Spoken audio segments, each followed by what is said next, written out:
શ્રી ગણેશાય નમઃ. શ્રી હરિઓમ શરણમ મમ. શ્રી હરિઓમ શરણમ મમ. શ્રી હરિઓમ શરણમ મમ. શ્રીમદ ભગવદ્ ગીતાના 14મા અધ્યાયમાં આજે આપણે આગળ વધી રહ્યા છીએ. આજના 14મા અધ્યાયનું નામ છે ગુણત્રય વિભાગ યોગ. ભગવાન શ્રી કૃષ્ણ કહે છે, હે અર્જુન, બધા જ્ઞાનોમાં જે ઉત્તમ જ્ઞાન છે, જેને જાણીને બધા જ્ઞાનીજનો, બધા મુનિઓ સંસારમાંથી મુક્ત થઈ અને પરમ સિદ્ધિને પામ્યા છે, તે જ્ઞાન હવે તને હું કહું છું. આ જ્ઞાનના આશ્રયથી જે મારા સ્વરૂપને પામ્યા છે, તે સૃષ્ટિની ઉત્પત્તિ વેળાએ જન્મતા નથી અને પ્રલય સમયે વ્યાકુળ પણ થતા નથી. પ્રકૃતિ મારી યોની છે, હું તેનામાં ગર્ભ મૂકું છું. તેમાંથી સર્વ પ્રાણીની ઉત્પત્તિ થાય છે. બધી યોનિઓમાં જે શરીર ઉત્પન્ન થાય છે, તે યોનિ માતા મહદ બ્રહ્મ હું તો બીજને આપવાવાળો પિતા છું.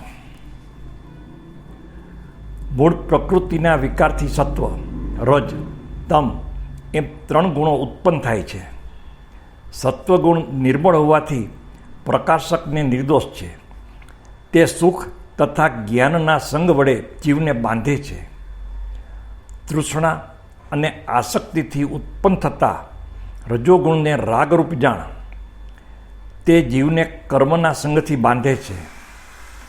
સર્વ જીવોને મોહ પમાડનાર તમોગુણ અજ્ઞાનથી ઉપજેલો તું જાણ. તે પ્રમાદ, આળસ અને નિંદ્રા વડે જીવનને બાંધે છે. સત્વગુણ સુખમાં અને રજોગુણ કર્મમાં જોડે છે. તમોગુણ જ્ઞાનને ઢાંકી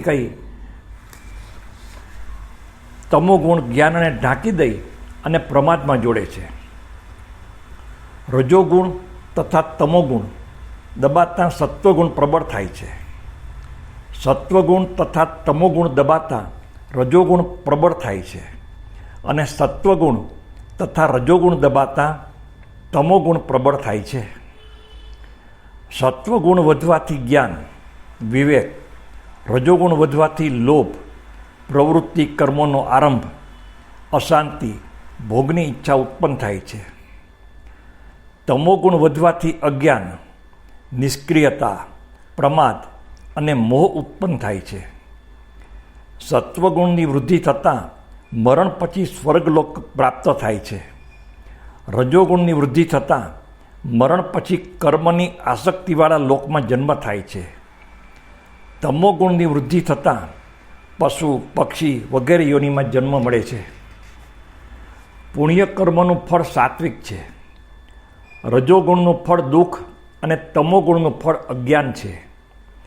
એટલે સાત્વિકથી જ્ઞાન અને રજોગુણથી મોહ તથા તમોગુણથી પ્રમાદ, મોહ, અજ્ઞાન થાય છે. સાત્વિક પુરુષ સ્વર્ગમાં, રાજસી મનુષ્ય લોકમાં અને તામસી નરકમાં જાય છે. દેહના કારણરૂપ 3 ગુણો પર સંયમ મેળવી જન્મ, મૃત્યુ અને વૃદ્ધત્વના દુઃખોથી પર થઈ મોક્ષનો અનુભવ કરે છે. અર્જુન પૂછે છે, હે પ્રભુ, મનુષ્ય 3 ગુણો કેવી રીતે ઓળંગે છે?